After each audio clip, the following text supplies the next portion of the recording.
I think my message to the players before the game was, all these things that we do matter.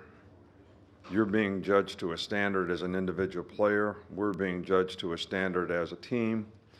And everybody's got to make a choice and decision about, are you going to play to that standard on a consistent basis? Not every now and then. And there's a lot that goes into that. It's preparation. It's how you practice. It's focusing on the things you need to do when you play against good competition so that you have a chance to be successful. So, and then, the message after the game was, well, did you do that or not? I mean, how would you be judged based on how you played, what you did? Obviously, a lot of good things out there today. Scored on defense, scored a couple times on special teams, had 262 yards in punt returns. We made plays on offense, started a little slow, but got better as it went. And, defensively, I think we did a pretty good job.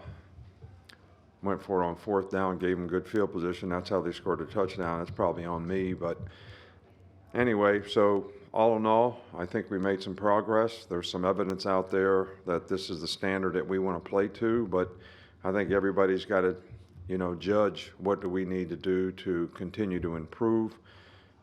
SEC play starting next week.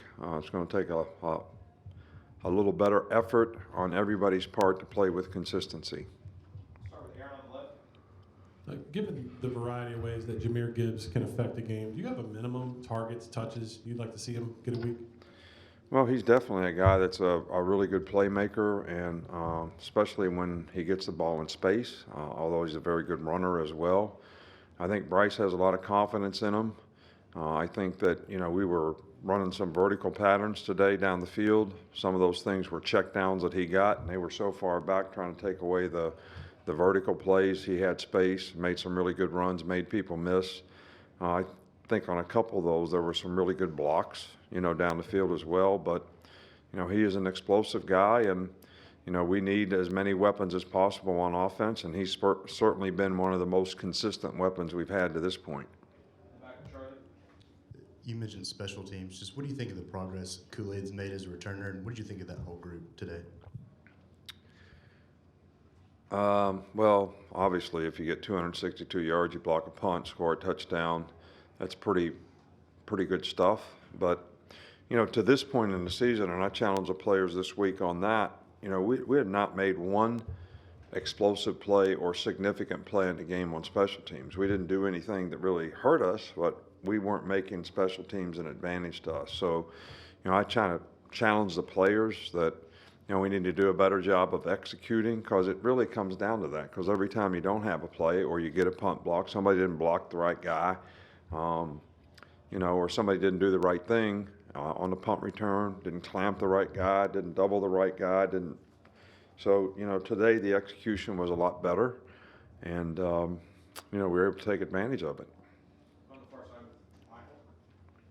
Overall in the passing game, how would you evaluate the downfield passing game with Bryce in the first team? Well, I don't think you can really say how did you evaluate. If the team plays split safeties, all right, which they did a lot of, they're going to be able to take the downfield passing game away. So, but then when you throw to the guys and take what the defense gives, somebody else runs the ball for 25 or 30 yards. So it's not really fair to say, what was the downfield passing game today? I think we missed one shot where Burton was open, and Bryce overthrew him a little bit. But I think he made a good decisions about not trying to force the ball down the field, when they're playing really soft and trying to take those things away. And you take what the defense gives, which he did, and we made some explosive plays because of it. A receiver had a block for Gibbs on his long touchdown run, and last week Burton, I think, had a block for Chase McClellan on his touchdown run. What kind of things do you guys emphasize to receivers to make sure that they contribute in the blocking game? Well, it's important because, those were sort of loose plays that you're talking about, but, a lot of these smokes and bubbles that we throw, which I refer to as advantage throws, receivers have to block. If they can't block the guys on the perimeter, because it's usually a one-on-one situation, you got to block a guy, there's another guy to tackle, you got to make somebody miss. Well, if you don't make a good block on the first guy, you never get to the second guy. So we really have to emphasize that, and we do a lot of what we call force drills, all right, which are perimeter plays where perimeter players have to block, so that we develop that. And I think it's really important. But, 19 made a heck of a block on the one, today.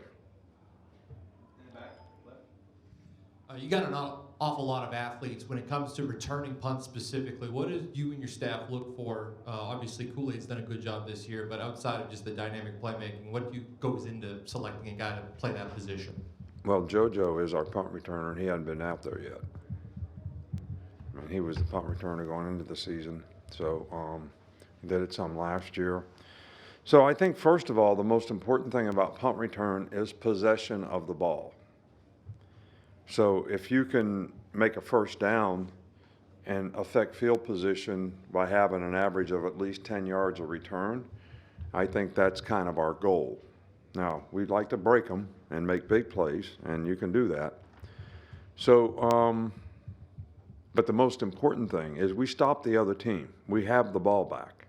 All right, so the most important thing is having a guy back there that's going to field the ball and not how many muff punts did you see in the first 2 weeks of the season, all right, that impacted and affected the outcome of games.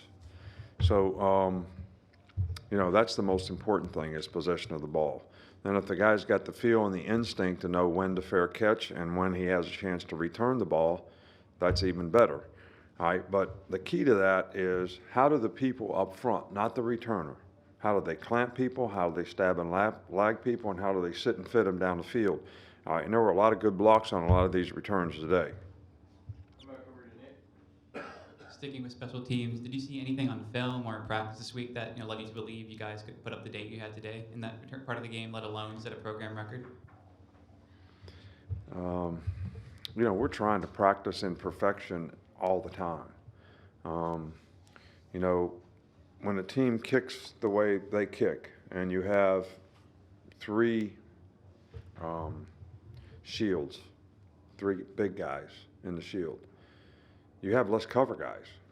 So if you do a good job on their gunners, because they only really have the center and two guys on both sides that can cover, that lends itself to having an opportunity to return. So, look, I always have an expectation that what we do in practice is we can take it to the game and execute it. It's going to work. I never have a feeling that, hey, this is going to work and that isn't just because of what happened in practice. But I do feel like when you play three-man shield teams, if you can get good clamps on people, you got a chance to return the ball. That's the most important thing. When the returner catches the ball, how far are them people from them, and do you have somebody stabbing them? Two more, Tony and Hey, right here. I know you can't really evaluate offensive line right after until you see the game film, but what led to the decision to play Tyler Booker at left guard, give him those early reps? What have you seen from him throughout the week that gave you the confidence to do that? Well, I've got lots of confidence in him. He's a young player who has played extremely well. Started out at tackle. We moved him to guard. And I view him as a guy that's competing for a starting position with the other two guys. So he's physical. We need to be more physical on the offensive line. So we're going to play him. Just having Cam Latu back and the development of other guys like Amari and Black, what's the challenge of having those tight ends be more involved? It's not really a challenge. I think that, you've heard me talk before that tight ends and running backs are great mismatch players, and when you got guys that can make plays at those positions, and we have a lot of confidence in Cam. We've got a lot of confidence in 3 or 4 or 5 of the running backs that we have, that they can all make plays in the passing game as well as running it. We just got to do a better job of being consistent in how we do things so that we do things the right way. When you play smart, you do things the right way. If the route's 6 yards, you run it at 6. You don't run it at 4. Quarterback's not ready to throw you the ball. If you're supposed to run it at 12, you got to run it at 12. We had some opportunities today. We didn't always take advantage of it. We weren't as good on third down as we usually are, and that's something that we got to work on. All right, thank you.